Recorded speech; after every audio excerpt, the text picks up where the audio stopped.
The 1982 Oscar ceremony was notable as the year the Academy saluted cross-dressers. Reflecting the changing roles of men and women in American society, several of the year's top films dealt with questions of sexual identity. Tootsie, Victor Victoria, and The World According to Garp all featured storylines about gender confusion. The World According to Garp starred John Lithgow as a transsexual football player. You like football? Oh, yeah, I used to watch it quite a bit. Well, you might have seen me. I was a tight end with the Philadelphia Eagles. His sensitively dignified portrayal garnered a nomination as Best Supporting Actor. Garp. Garp? Garp.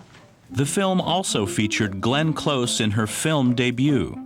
She matched Lithgow's feat by earning a Supporting Actress nomination for her role as Garp's stridently feminist mother.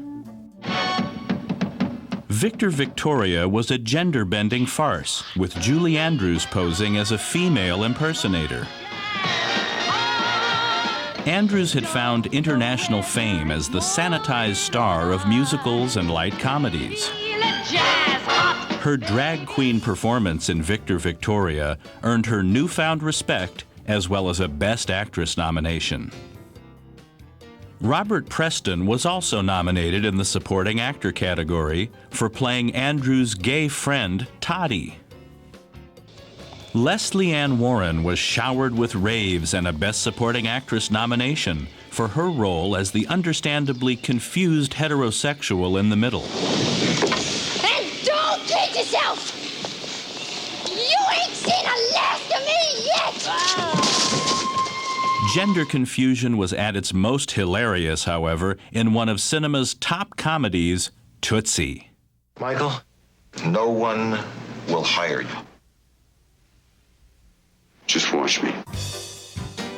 Dustin Hoffman had one of his best roles playing an unemployable actor who dons women's clothing to win a soap opera role.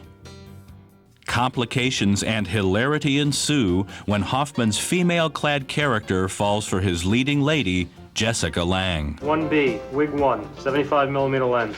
Before filming on the project began, Hoffman researched the role by living in women's garb. This is too low. In other words, my own voice. If I just talk like this, it would be much too low. Too low. Well, what if I talk way up here? And suddenly, we started to get there. You stop. You're terrible. He was so realistic in his female guise that he was able to travel around New York City unnoticed. Inspiring a scene in the movie, he accosted his Midnight Cowboy co-star John Voight at the Russian tea room and shocked the unknowing actor with his off-color propositions. Wait. I'm new in town and I'm awfully lonely. I wondered if you wouldn't mind buying me lunch. Wait, hold on. You can't come. Gregory, this was... George. It's Michael Dorsey, okay? Your favorite client. How are you? Last time you got me a job, it was at the Maid. Oh, no. Yeah? Swear to God? Michael. Yeah. Oh, God, I begged you to get some therapy. Hoffman's research antics paid off. Tootsie was named one of the top films of 1982 and earned Dustin Hoffman his 5th nomination as Best Actor. Terry Garr was also named in the Supporting Actress category, playing Hoffman's sometime girlfriend. Jessica Lange almost stole the show, however, and many observers felt she was a shoo-in for a Best Actress nomination. The actress's career had suddenly become hot again. 5 years earlier, she had her first screen performance as the femme fatale in the remake of King Kong. It almost became her last screen performance as well. Reviews and Hollywood weren't kind to the ingenue, and no follow-up roles were offered. After years of unemployment, she'd finally landed a steamy role opposite Jack Nicholson in The Postman Always Rings Twice. The editor of that film remembered Jessica when he began directing the biography of actress Frances Farmer the following year, and asked Lange to play the lead. The true story of Farmer's descent into madness. You've got no right! Frances was a psychologically grueling role for Lange. Kim Stanley played her manipulative mother in the film. As soon as Frances wrapped, Stanley urged Jessica to leaven both her psyche and her public persona by trying something totally different. And so it happened that Lang found herself receiving rave reviews in two of the year's most talked about films. One a searing drama, and the other a lighthearted comedy. Many felt she might become one of the few women in history to receive 2 Best Actress nominations in the same year. When the votes were counted, however, she had entered a different, rarefied group. Lang was nominated as Best Actress for her role in Frances, and Best Supporting Actress for Tootsie. She was the first actress to be simultaneously nominated in both categories since 1942. In addition to Glenn Close and Leslie Ann Warren, Lang's competitors in the supporting category were her co-stars from both films, Terry Garr from Tootsie and Kim Stanley from Frances. Her competitors in the Best Actress field were Sissy Spacek in Missing, Julie Andrews in Victor Victoria, Deborah Winger in An Officer and a Gentleman, and Meryl Streep in Sophie's Choice. After all these lies I have told. Tell me why. There are so many things you don't understand. So many things that I can't tell you. Explanation, please! Yes, Explain! Streep and Lang were considered the field's leading contenders. Voters apparently decided they wanted them both. Meryl Streep won her first Academy Award as Best Actress, and Lang received the Oscar in the supporting category. Another of the year's most closely watched races was in the Best Supporting Actor category. In addition to John Lithgow in The World According to Garp and Robert Preston in Victor Victoria, the category also included Charles Durning in The Best Little Whorehouse in Texas, James Mason in The Verdict, and Lou Gossett Jr. in An Officer and a Gentleman. Hey, Leo, why don't we quit this little charade of yours over a couple of beers over PJs? Come on, man, you're about as close to being office material as me. When Gossett's name was announced, he joined only 2 other black performers to win acting Oscars during the entire history of the Academy Awards. Hattie McDaniel had won a supporting Oscar in 1939 for Gone with the Wind, and Sidney Poitier was named Best Actor in '63 for Lilies of the Field. Gossett's triumph helped break down color barriers in Hollywood and was the first black acting win in almost 20 years. In the leading actor category, Dustin Hoffman was joined by 1 Oscar newcomer and 3 vets. Peter O'Toole was back with a 7th nomination. I'm going down now. For his role as a happily sloshed movie star in My Favorite Year. Have a nice. Jack Lemmon received his 8th nomination for Missing. I'm not going to leave this country till I find my son. Based on a true story, Lemmon played a father searching for his lost son amidst political upheaval in South America. The controversial drama created international tensions and also earned a nomination as Best Picture. Paul Newman's nomination for The Verdict was his 6th Academy nod. Playing an alcoholic lawyer who tries to redeem himself, Newman was hoping for his first Oscar win. Court exists to give him a chance at justice. And is that what you're going to do? Maybe I can do something right. The courtroom drama was also named as one of the year's Best Picture nominees. The final competitor in the Best Actor category was Ben Kingsley for Gandhi. Playing the Indian pacifist, it was Kingsley's first Oscar nomination. I am a Muslim, and a Hindu, and a Christian, and a Jew, and so are all of you. Originally named Krishna Banji, the English Indian actor had changed his name and lost 20 pounds to play the role. When the envelope was opened, the new kid on the block bested the seasoned pros. Kingsley was named Outstanding Actor, bringing Gandhi's Oscar wins to 7. The film was also heavily favored to win the Best Picture category. Its director, Sir Richard Attenborough, had tried to get the biography produced for more than 2 decades. He was finally able to gather independent financing after being turned down by every studio in Hollywood. The Verdict and Missing were honorable entries in the Best Picture race, but neither was favored to win. Tootsie was one of the most delightful and successful comedies ever filmed. Historically, however, the Academy had seldom given the top award to a comedy. The real race seemed to be between Gandhi and the last entry, Steven Spielberg's magical kid movie for grown-ups, E.T. the Extraterrestrial. This was Spielberg's second Best Picture nomination in as many years. His Raiders of the Lost Ark had won Best Picture the previous year. But with E.T., Steven Spielberg knocked his pal George Lucas off the all-time champ list. What makes it unique is that it's a love story between a young boy and a 600-year-old extraterrestrial. I'm keeping him. E.T. became the top moneymaker in cinema history. Perhaps Academy members felt that E.T.'s box office success was enough reward.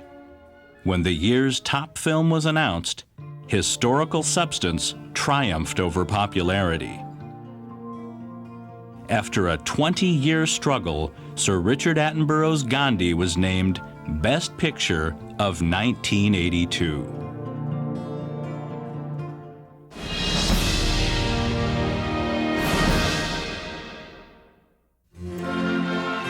The British followed up their 1982 Best Picture victory with a strong presence in the 83 ceremonies as well. 4 of the 5 Best Actor nominees were from Great Britain. Doctor, are you drunk? You don't really expect me to teach this when I'm sober. Leading the English pack was Michael Caine in the quirky comedy Educating Rita. Competition from Caine's countrymen included Tom Conti in Reuben Reuben. Well, doesn't it bother you that you're almost as well known as a womanizer as you are a poet? No. What bothers me is that neither pays very well. The Dresser earned dueling nominations for 2 of England's finest performers. Albert Finney and Tom Courtenay both did stellar turns, playing an aging actor and his ever-faithful backstage assistant. Surprising many, the low-budget import was also named as one of the best films of the year.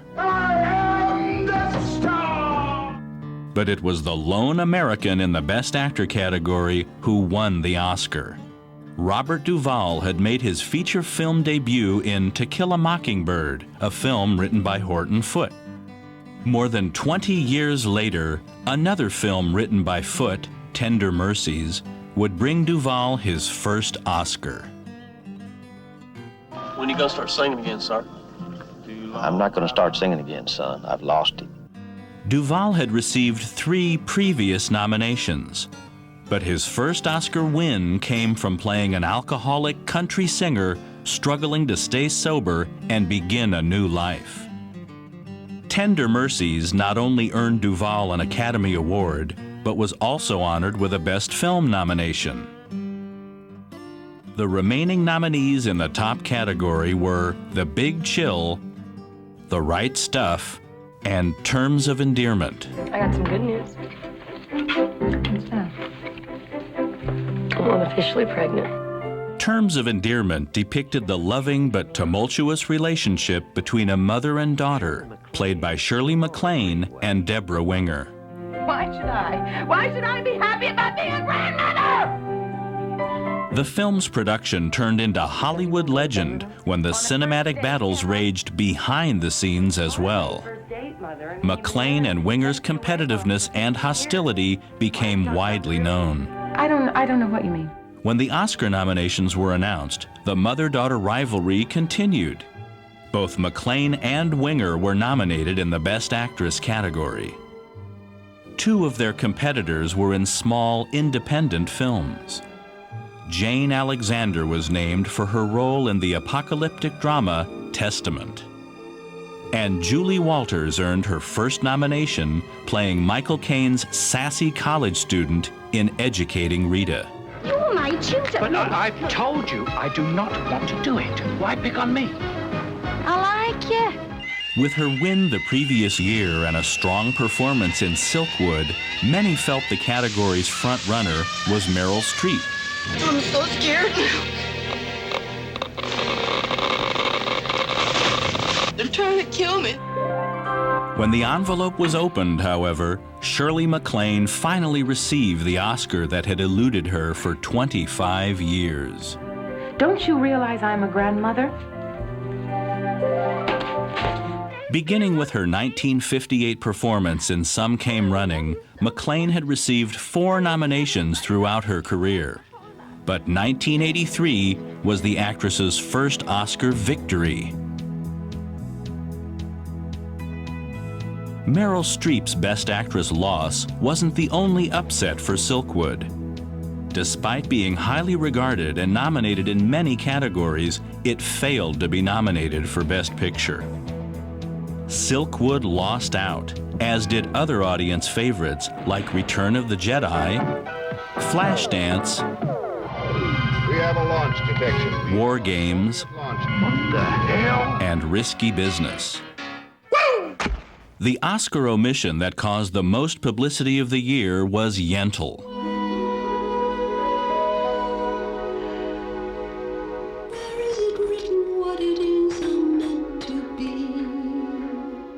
Barbra Streisand's big-budget directing debut had been hailed as a surefire entry in the Best Director race.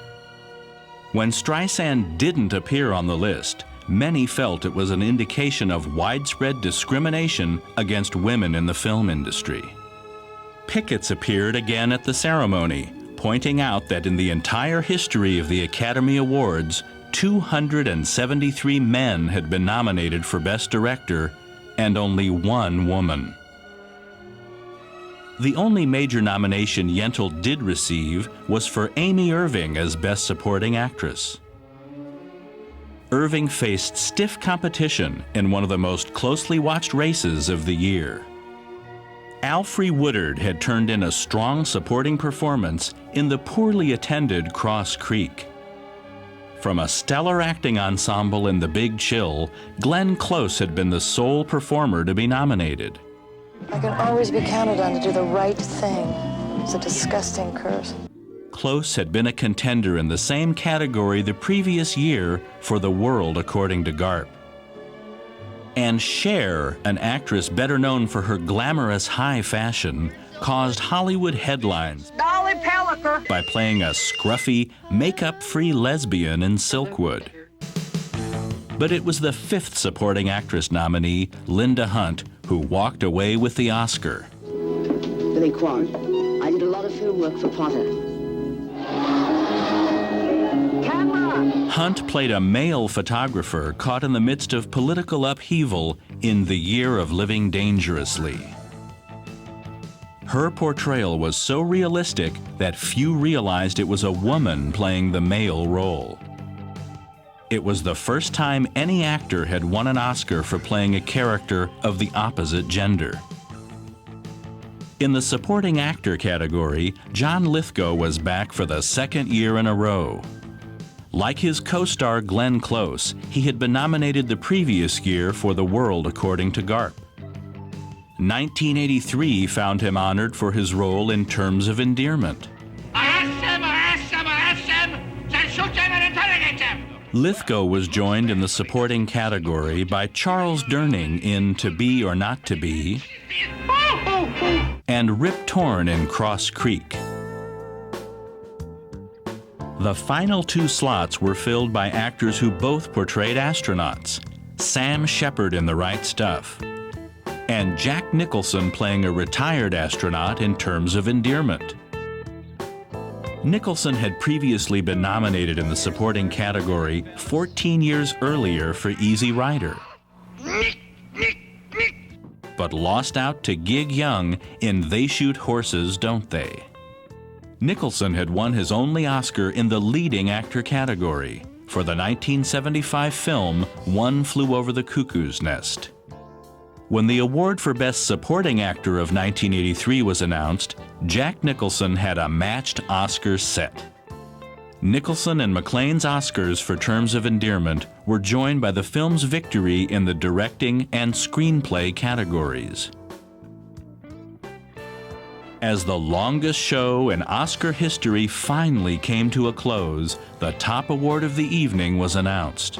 When the envelope was opened, Terms of Endearment had swept 5 of the top 7 awards and was named the Outstanding Film of 1983. Bye-bye.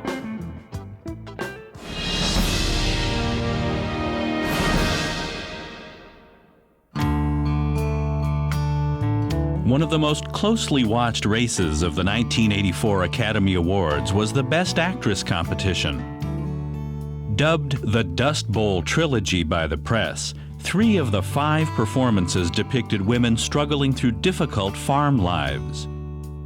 Sissy Spacek received a nomination for her performance opposite Mel Gibson in The River. The part had originally been offered to Jessica Lange. But Lange wanted to develop her own epic about rural hardships. You can't hold back the river with a wife and 2 exhausted kids. Why won't you get any help?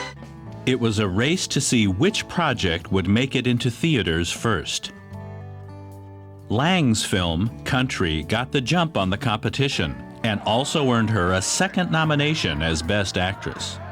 This is our land. You can't just pull in here like God Almighty. You're already implicated in this thing. I'd rather be a thief than do what you do for a living. The third nominated Dust Bowl heroine was Sally Field, starring in Places in the Heart. Something's happened to your paws. Based on the Depression-era childhood of the movie's director, Robert Benton, Places in the Heart was a hit at the box office. Once and for all, we can't do it. Now you best stop thinking about it before you end up killing yourself. Now you listen to me. I don't care if it kills me. I don't care if it kills you. I'm not going to give up. If we lose this place, I'm going to lose what's left of my family. I'm not going to let that happen. Places in the Heart was nominated as one of the year's top films and earned twice as much as its similarly themed competitors. The remaining nominees in the Best Actress category were Judy Davis in A Passage to India and Vanessa Redgrave in The Bostonians. Many Academy members had never forgiven Redgrave for her fiery political rhetoric after winning an Oscar in 1977, and it was considered unlikely that they would give the actress another opportunity to hijack the award ceremony. When the winner was announced, Sally Field snared her second Oscar. The actress also provided the ceremony with one of its most quoted acceptance remarks. Revealing a combination of nervousness and vulnerability that usually remain unspoken, Field gushed, "You like me. You really, really like me." Field's entry was only one of many nominations for Places in the Heart. The film appeared in most of the top categories, including Lindsay Krause's nod for Best Supporting Actress. Krause's competition included Geraldine Page in The Pope of Greenwich Village, Christine Lottie in Swing Shift, and Glenn Close in The Natural. This was Close's third Supporting Actress nomination in as many years. She had accepted the co-starring role opposite Robert Redford after dropping out of the lead role in The Bostonians, the same role that would later earn a Best Actress nomination for Vanessa Redgrave. The Supporting Actress category was won, however, by the oldest nominee, Dame Peggy Ashcroft in A Passage to India.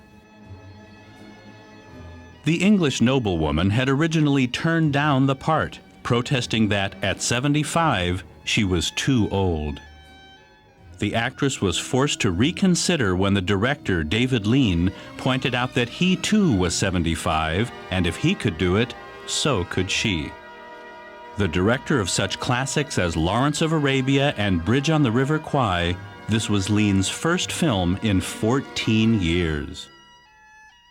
A study of race relations in India during British colonial rule, A Passage to India received widespread acclaim and a nomination as the best film of 1984.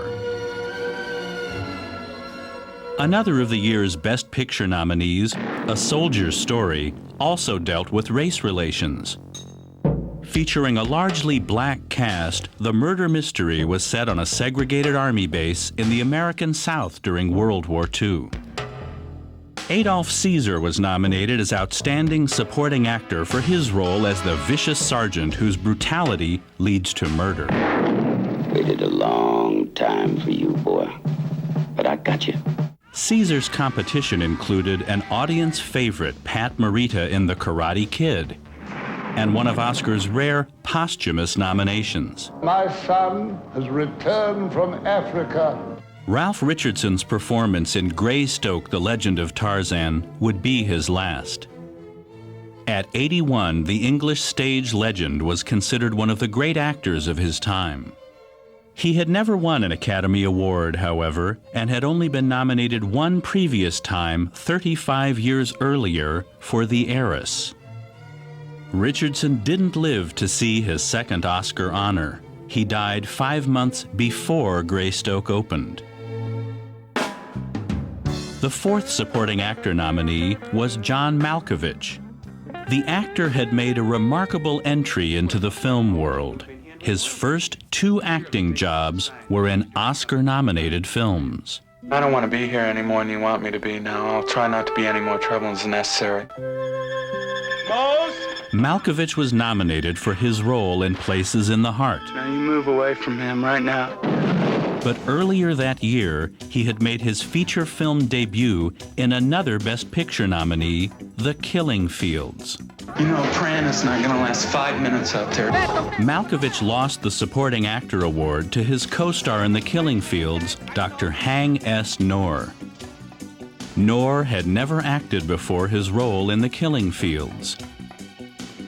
The film dramatized the murderous takeover of Cambodia by the Khmer Rouge in 1975 and one man's efforts to save his imprisoned friend. Noor was a Cambodian refugee and had actually survived the events that were depicted in the story. Sam Waterston also received a Best Actor nomination for his role in the film. This is a big story, a major story. You understand that? We are got to get down there. His competitors in the category were Jeff Bridges in Starman. You're not from around here, are you? Albert Finney in Under the Volcano. And 2 actors from the 5th Best Picture nominee, Amadeus. Amadeus was a lavish costume drama about the life of Wolfgang Amadeus Mozart and the intense rivalry between the composer and the lesser-talented Antonio Salieri. How good is he, this Mozart? He's remarkable. He's an unprincipled, spoiled, conceited brat. I'm a vulgar man. But I assure you, my music is not.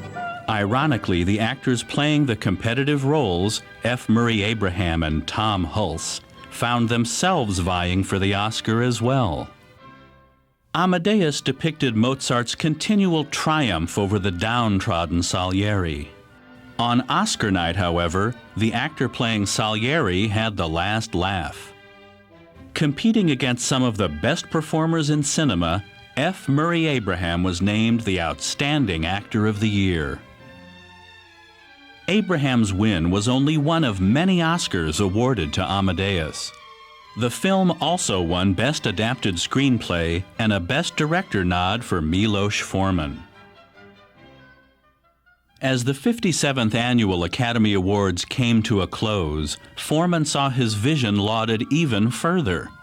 In a field of cinematic excellence that included Dust Bowl drama, race relations, and the Cambodian Holocaust, a 200-year-old musician waltzed away with the evening's top prize.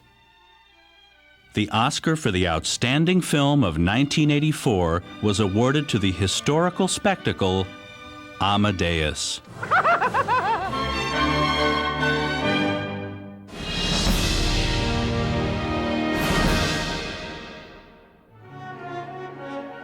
(1985) appeared to be a good year for Steven Spielberg.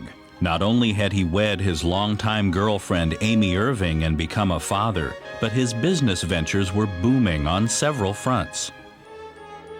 Spielberg had a much-talked-about television series, Amazing Stories, on the air, and had produced 2 hit movies, The Goonies and Back to the Future. How far are you going? About 30 years. The Michael J. Fox starrer had gone on to become the top-grossing film of 1985.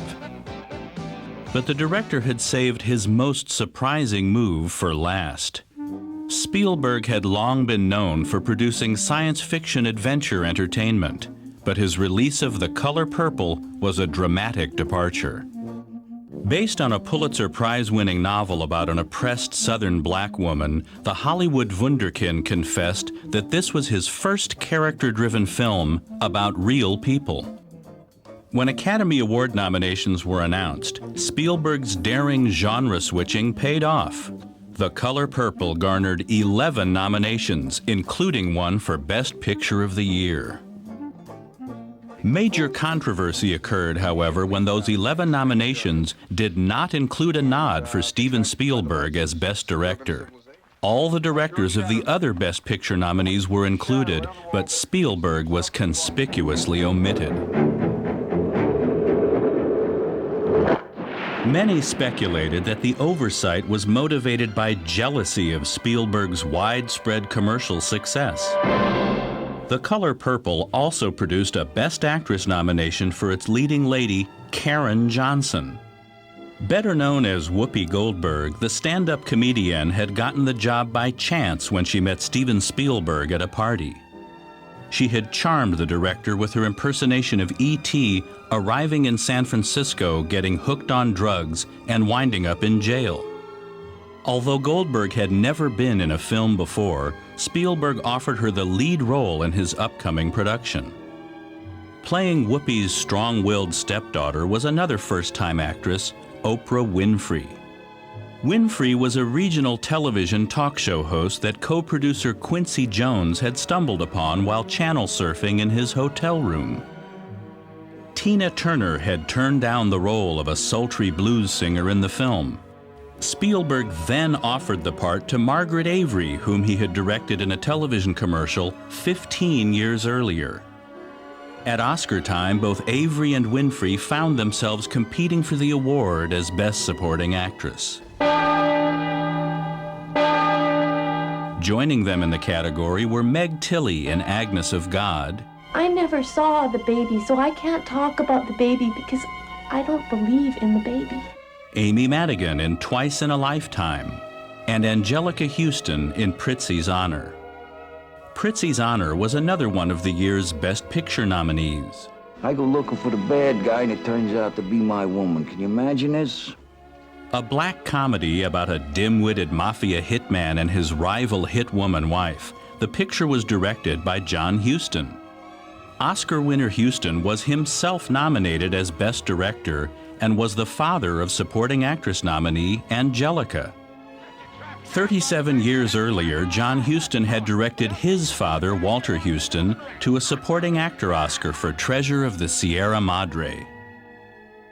When Angelica Houston's name was announced as Best Supporting Actress, she became the third generation of Hustons to take home an Academy Award, and also became the first person to be directed to an Oscar by her own father.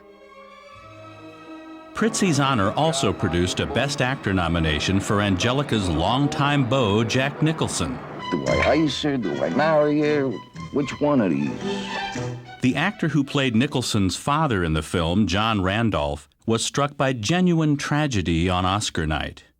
In the midst of the ceremonies, his wife suddenly became ill, As the show continued, Mrs. Randolph collapsed in the lobby and died. Prizzi's Honor also supplied a third acting nomination. Have another cookie, my dear. 56-year-old acting coach William Hickey was invited to the Oscar party for his performance as an 83-year-old mafia don. His competition in the supporting actor category included Robert Loggia in Jagged Edge. He didn't do it. Yeah? Is that your head talking or another part of your anatomy? Eric Roberts in Runaway Train, Don Amici in Cocoon, I feel tremendous. I'm ready to take on the world. Ow! Ow! and Klaus Maria Brandauer in Out of Africa. Next time you change your mind, you do it with your money. They bought your title, Baronessa. They didn't buy me. Brandauer was heavily favored to win the category. His performance had been widely praised, and Out of Africa was another of the Best Picture nominees. When the winner was announced, however, the Academy had voted for the sentimental favorite. Playing a breakdancing senior citizen in Cocoon, 77-year-old Don Amici won his first Academy Award. You can count me in. Brandauer's wasn't the only acting loss for Out of Africa that night. Meryl Streep had also received her 6th nomination for the grandly spectacular love story which co-starred Robert Redford.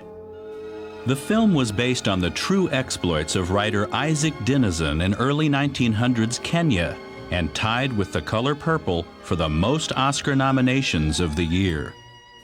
Streep's competition in the Best Actress category included Anne Bancroft in Agnes of God, Oh, dear God, I should have guessed.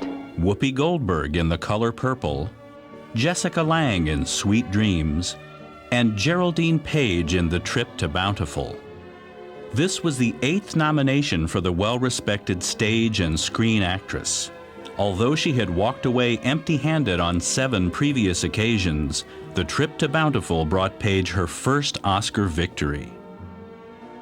1985 marked the first time in Academy history that all 10 contestants in the Best Actress and Best Actor categories were American-born performers.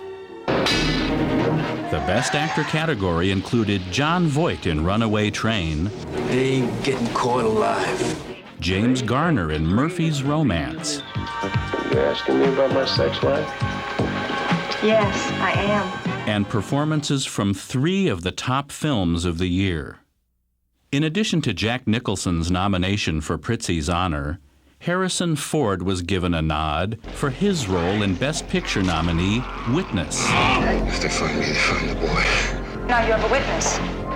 Ford played a Philadelphia policeman hiding out in an Amish religious community while trying to solve his partner's murder. The actor was once again beholden to Tom Selleck for turning down a part. 4 years earlier, Ford was the beneficiary when Selleck said no to Raiders of the Lost Ark. When the television actor turned down the lead in Witness, Ford came to the rescue and was rewarded with his first Academy Award nomination. The final Best Actor nominee was William Hurt in Kiss of the Spider-Woman, which was also nominated for Best Picture of the Year. Hurt played a flamboyantly homosexual prisoner in a South American jail who is planted by the authorities to learn revolutionary secrets from his cellmate. Like Harrison Ford, Hurt was the lucky recipient when the actor who was originally cast in the role was forced to drop out. Casting against type, the part had initially been filled by macho actor Burt Lancaster. Lancaster had to be replaced after suffering a heart attack prior to filming. When William Hurt's name was announced as Best Actor, it marked the first time a performer won the award for playing a gay person. Hurt's Oscar was the only win for Kiss of the Spider-Woman. It lost the Best Picture prize to the film which swept most of the evening's awards. Winning 7 of its 11 nominations, the award for Best Picture of 1985 went to Out of Africa. The film which entered the evening's race with the same amount of nominations, The Color Purple, was Oscar's Big Loser. Out of his 11 hoped-for Oscars, Steven Spielberg went home with none.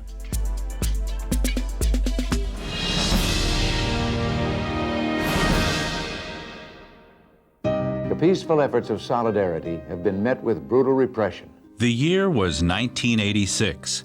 The world was in a state of turmoil. Changes were happening everywhere. And liftoff. The Space Shuttle Challenger had exploded, killing all crew members aboard. The Soviet nuclear power plant Chernobyl had a massive meltdown. The world seemed grim, so the world turned again to Hollywood to repair life. Within the chaos of 1986 lay fertile ground for Oliver Stone. It had been nearly 8 years since his screenplay for Midnight Express won him an Oscar, and it wasn't until Platoon, which he not only wrote but directed, that Oliver Stone became a household name. The brutally authentic recreation of his own Vietnam War experiences quickly garnered Oliver Stone's epic 8 Oscar nominations, including Best Picture and Best Director.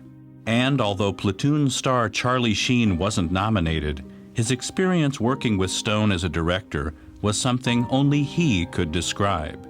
There's a scene in Platoon where we find Manny's body on a tree, throat slashed, Vietnamese propaganda tattooed to his chest. And I asked Oliver, how should I play this? What should I do? And he just looked at me. He didn't say a word, and I kept saying, am I missing something? And then it dawned on me that this was the look he wanted on my face. And if you see the film, there's a nice, Bob Richardson panning shot across all of our faces, and my face is Oliver's behind the camera. Even with Oliver Stone's meticulous direction, Platoon would be knee-deep in strong competition at the 1986 Academy Awards. Children of a Lesser God was also nominated, which just so happened to be the very first Best Picture nominee directed by a woman, Randa Haynes. Look, James, I've seen this kind of thing before. It just doesn't work. I love her.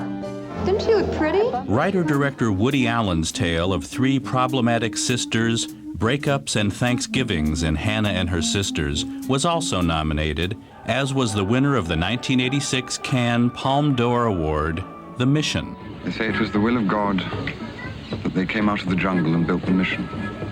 They don't understand why God has changed his mind. The Mission brought to life the epic struggle of 18th century Jesuit priests attempting to convert the natives of South America to Christianity. But according to the critics, it was the English film A Room with a View that seemed to be the favored vehicle for Best Picture of 1986. Oliver Stone also directed Salvador that same year, which didn't make it into the Best Picture category, but did provide its lead, James Woods, with a nomination for Best Actor. But Woods would have to compete against the legendary Paul Newman, with his 7th nomination for reprising his role as Fast Eddie Felson from 1961's The Hustler. You tell your boys they better kill me, Bert. They better go all the way with me. Because if they just bust me up, put all those pieces back together again, and then so help me. So help me God, Bert. I'm gonna come back here and I'm gonna kill you. 25 years later, the matured pool hustler was nominated for Martin Scorsese's sequel to The Hustler, The Color of Money. I'm not your daddy, I'm not your boyfriend, so don't be playing games with me. I'm your partner. And although the times had changed between the original and its sequel, Newman's views on the press were still as sharp as his game of pool. I think I get a very unfortunate view of the press. I think of what is written about me, about 5% is accurate. So I have to look upon journalism as being 95% in error. Now, granted, in the reporting of the news, I suppose it is a little more accurate, but I'm not comfortable for the most part with the press, and they're not comfortable with me. I certainly am not comfortable with photographers. The 3 remaining Best Actor nominees were Dexter Gordon with his first nomination for his portrayal of jazz saxophonist Dale Turner in Round Midnight, Bob Hoskins for the film noirish thriller Mona Lisa, Anybody ever teach you manners? You want to work for me? No! and previous Oscar winner William Hurt for Children of a Lesser God. Man, you want to talk to me? Then you learn my language. Speak! Children of a Lesser God also provided the 1986 Academy Awards with another prospective candidate, this time in the Best Actress category, Marlee Matlin at 21 years of age, who spoke only in sign language throughout the film. But in the same category was 7-time nominee Jane Fonda for The Morning After. Why don't I remember any of this? 5-time nominee Sissy Spacek for the film adaptation of the Pulitzer Prize-winning play Crimes of the Heart. Lemonade? Would you like a Coke instead? Get them out of there! Sigourney Weaver for reprising the role of Ripley in the science fiction blockbuster Aliens. You're going out there to destroy them, right? Not to study, not to bring back, but to wipe them out. That's the plan. And the last nomination for the Best Actress Oscar was Kathleen Turner for Francis Ford Coppola's time-warping comedy, Peggy Sue Got Married. What is going on? You're home now. What do you think, Peggy Sue? You bought an Edsel. But it wasn't Coppola as director that provoked Turner into taking the role, nor was it the idea of working with Coppola's nephew and future Oscar winner Nicolas Cage. Kathleen Turner had her own system for choosing the proper roles. I have to read something and get a feeling that my doing it would make all the difference in the world. If I read something and I may think it's quite a good script, but that it doesn't have to be me that does it, that it could be any one of many young actresses with it. We have now so many talented young actresses. It has to make me feel that I would make the difference. The Vietnam conflict was called the 10,000-Day War, hence Platoon was deemed the 8th nomination film, especially in the Best Supporting Actor category, where 2 of the film's opposing co-stars were nominees. Tom Berenger for his role as the malicious antagonist Sergeant Barnes, and his celluloid rival Willem Dafoe, nominated for his more compassionate and humane character Sergeant Elias. But Dafoe very nearly didn't make it to the awards ceremony that night. You're sitting there in a limousine, and it's really time that you should be in the place. And they're going to start the show, and it's a bad form and rude, and you're supposed to be there for the cameras and all that, and it's going to start, and I'm late, and I'm not going to get there on time. Not that it's my fault, but someone had the bright idea to leave too late. And all of a sudden, I saw all these people get out of their cars, like, you know, an A to Z list of Hollywood movie stars running along in the street through the crowd, so I joined them and got in that way. First-time nominee Denham Elliott, playing the eccentric tourist Mr. Emerson, earned himself a nomination for A Room with a View, as did a newly sober Dennis Hopper. After gaining much notoriety for his sadistic role in David Lynch's surreal Blue Velvet, Orion Pictures was quick to jump on the Dennis Hopper bandwagon and usher out its own Hopper picture in time for Oscar eligibility, Hoosiers, supplying Orion and Hopper with a nomination. Make them chuck it from the cheap seats. Michael Caine, with his 4th nomination, would finish the Best Supporting Actor category for Hannah and Her Sisters. And one of the aforementioned sisters from Hannah and Her Sisters was nominated for Best Supporting Actress, Diane Wiest. The parties are at night, my days are free, I can still take my acting class. I haven't done drugs in a year. The rest of the supporting actress nominees were Tess Harper for Crimes of the Heart. Trashy McGraths and your trashy ways. Going around with married men, shooting your own husband. And don't think she won't end up in some state prison farm or some mental institution. Ever come back.